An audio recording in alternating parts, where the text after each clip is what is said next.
world, it's your boy, Michael Gascon, the Horse Guru, and I'm here with you today with Two Socks. Two Socks is a 3-year-old stud Colt Tennessee Walker, and we're gonna do a video on when to start gaiting.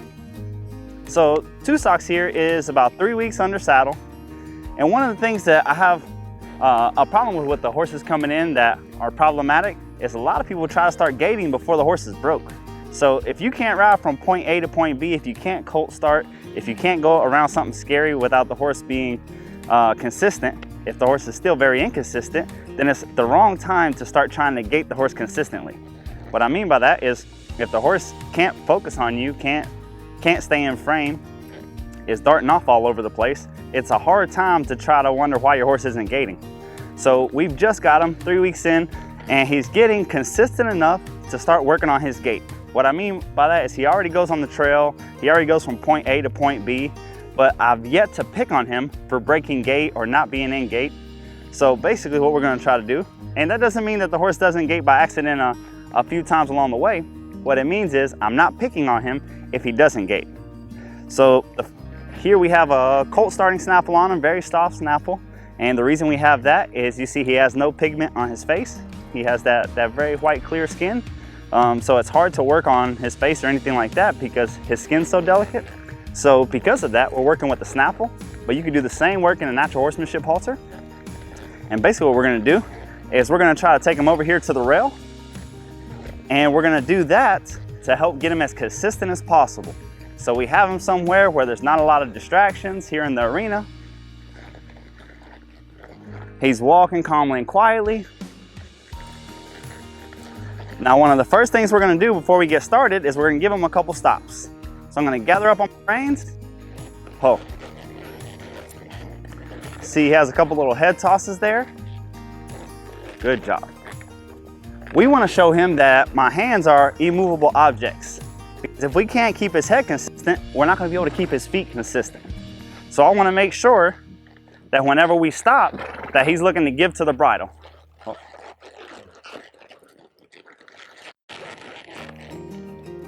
Nice.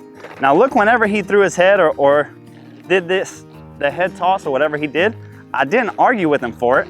I simply left my hands at home. Oh. Better. You see, third time's the charm? And if it would have took 10 times, that's okay too. You just keep going back to the same thing, leaving your hands in one place, because so much of gaiting is getting that horse in the frame. And how are you gonna get the horse in the frame if he doesn't respect your hands? One more time. Oh. That's it. Notice I leave my hands in one place and my body in one place until he comes to me. Now that we have a little respect out of the bridle, we're gonna pick up his head, okay? And it doesn't mean that we're gonna hold him back, but we want him to know that we don't want his head in the dirt like whenever we're trail riding and let him walk. The next thing we do is look up, sit up, and start putting our legs on him. So he's pretty naturally gaited coming out of the gate here. So what we're trying to do is look for a little consistency. We're just gonna reverse here. Now, whenever we're reversing, we're not giving our outside hand, we're just pulling with our inside hand because we don't want to get his head too turned whenever we are turning him around. If he's gaiting nice and straight, then if we want to keep him gaiting in the reverses, we want to make sure to keep his head as straight and in frame as possible. So watch here in the reverse. You see how I'm not just turning his head? I'm trying to keep him pretty straight in that turn so that he can keep his rhythm going. The other thing you need to keep in mind are the different types of gaited horses. The Tennessee Walkers in particular, they want a bit of a head bob. So I'm giving him the freedom in my hands for his head to move. Reverse again here. So you see I'm driving him very gradually in the bridle. That's what I want to see. Now the reason that he's taking this so calm and easy is because we waited so long. We waited 3 weeks before we started asking him to do this. So he's so comfortable with me being on his back. He's comfortable with us going somewhere. So it's not a big deal. A lot of times a young colt like this will be pacey, but he's only pacey because he's tense and tight and nervous of somebody being on his back. And hold. Good job. So you see, for gaited horses, it's just an extension of the walk. 1, 2, 3, 4, 1, 2, 3, 4. I see a lot of young colts like this pacing, and pacing is when the 2 feet on the same side are landing like a choo-choo train, like a track star, and they're waddling down. But usually you'll see that with a horse that his head is tight and it's looking all over the place and it's nervous and it's worried about where it's going. We want to make sure that the horse is nice and relaxed when they're moving. So the fact that he's gone through 3 weeks of obstacles and trails and loping along and letting him go wherever he wants to go and going all over the farm, he's so relaxed with somebody being on his back that it's not hard for him to gait. So much of gait training is have the horse nice and relaxed before you even start. Get the horse nice and broke before you even ask of it. Notice how, for his gait especially, it's not very fast at all. I mean, we're gaiting here probably 6-7 miles per hour, nice and slow, but I don't care about the speed right now. All I care about is how relaxed he's doing it, how it's not a big deal to him, how whenever I pick my hands up, he's not fighting my bridle, he's staying inside of my hands, and he's moving along, keeping his back end under him, and I can count in my head the footfall. 1, 2, 3, 4, 1, 2, 3, 4. And that's what gait is. Gait is 3 points of contact, 1 foot in the air. 1, 2, 3, 4. That's what makes them so smooth and easy. So the key to this video is the prep work. Go through your fundamental series, make sure you have all your respect series done. The horse has all the groundwork and is nice and relaxed. And I'm telling you, if you have a gaited horse, it's going to gait.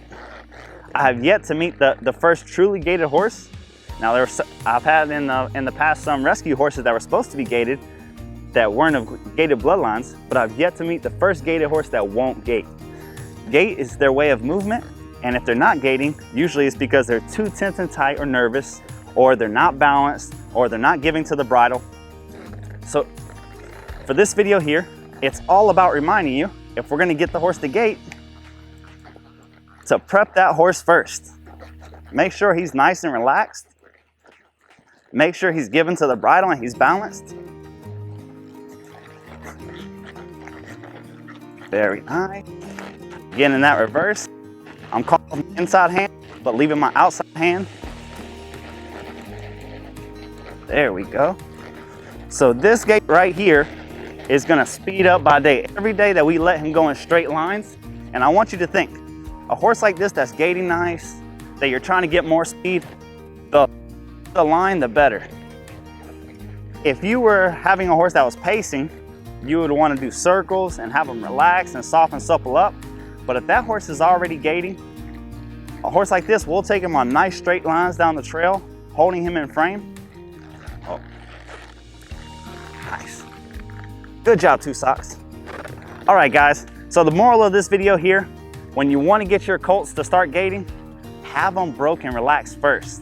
If you have your gaited horse broke and relaxed, and then you can drive them into the bridle without them getting fussy in the face, they're going to gait. If they're trotting, their head's probably too low, they're not giving you any energy, you want to stop them a couple times with your hands high and add a little energy.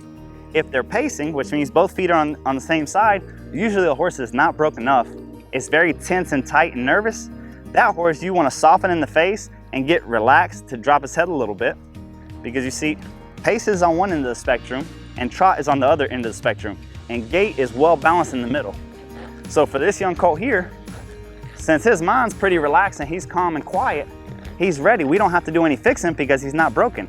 All we have to do now is put our hands in one place, pick his head up a little bit, and drive him into the bridle, and he's already starting out without any fixing or tweaking, gaiting. And that's how your gaited horse should be at home. If you're starting them properly and going through the fundamentals, very rarely are you gonna have a horse that's not gaiting. And if you do, watch some of our other gaited videos that we're gonna be bringing to you on different problems such as trot and pace. And I'm gonna work on bringing you more colt starting videos with young horses like this that are just learning how to gait. Thanks for watching. Hey guys, thank you so much for watching our video. Make sure to get in the comments below and give us your feedback. Let us know what all problems you're having, if you're having any problems with the steps, if there's more videos or problems that you would like to see. We just want to better help you bond with your horse and help fix some of your equine problems and reach your equine goals.